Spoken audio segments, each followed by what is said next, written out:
මේ තියෙන සම්පූර්ණ බෝඩ් එකේ ෆොටෝ එකක්.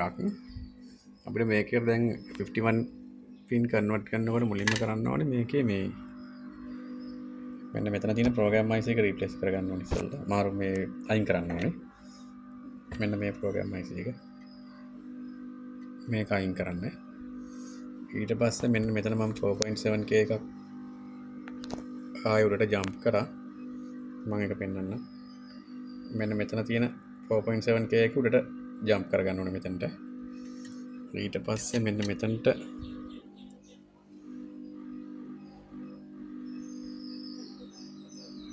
මෙන්න මෙතනට 0 ohms එකක් ඇඩ් කරගන්න.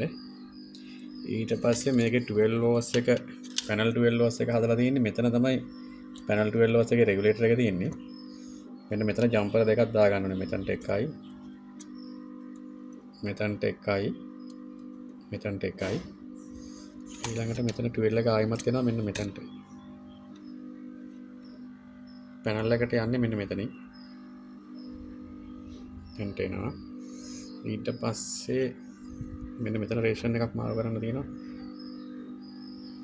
මෙන්න මේ රේෂන් එක අයින් කරන්න.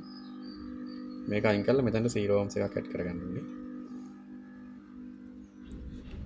හරි ඊට පස්සේ මේකේ තව එකක් කරන්න තියෙනවා. මේ බෝඩ් එකේ අනිත්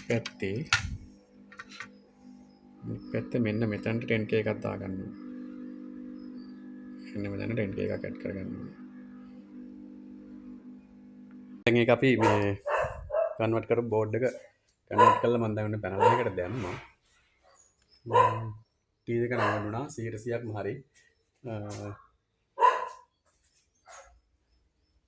මේකේ පාර්ටිෂන් එකේ වෙනසක් තියෙනවා. අපි දැන් මේකට දාන පැනල් එකට එහෙම වෙන එකක් නැහැ. එහෙම ආවොත් බලමු.